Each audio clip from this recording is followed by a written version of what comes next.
l'expert épidémiologiste très connu, professeur Mohamed Belhoussine, a apporté des éclaircissements dans un entretien accordé à notre confrère du journal TSA, sur plusieurs questions qui suscitent le plus d'engouement depuis des mois maintenant, notamment la réouverture des frontières fermées et la reprise des vols suspendus en Algérie, le risque d'une deuxième vague de la pandémie sur le sol algérien, ainsi que les recommandations et le protocole sanitaire en prévision de la prochaine rentrée scolaire.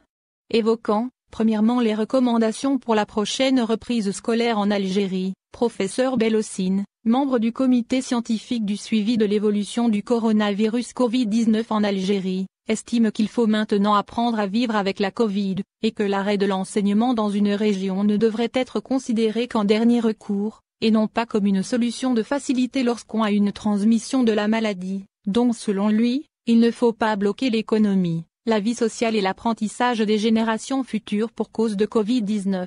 insistant sur l'obligation de mettre en place des critères pour savoir comment gérer l'épidémie, comme on l'a fait jusqu'à maintenant de manière graduelle et scientifique, en ne créant pas nécessairement de la panique ou en ne prenant pas des mesures intempestives de limitation des activités économiques et sociales, a-t-il déclaré. Répondant à une question concernant la réouverture des frontières de l'Algérie ainsi que le retour des vols, Belhoussine a affirmé que les transports d'une manière générale sont un vecteur important de propagation de l'épidémie, dans la mesure où tout notre voisinage, que ce soit à l'est et à l'ouest ou bien du nord, de la Méditerranée, connaît une recrudescence des contaminations au Covid-19, précisant toutefois que l'absence du trafic aérien en Algérie a joué un rôle majeur dans la stabilité de la pandémie dans notre pays, et il a permis d'éviter une deuxième vague de contamination. Interrogé sur le sort du transport inter-wilaya, qui est toujours suspendu en Algérie, professeur Belhoussine a insisté sur le fait d'attendre les mesures qui seront édictées par le ministère des Transports, en déclarant « Tous les secteurs qui ont repris leurs activités ont préparé des protocoles,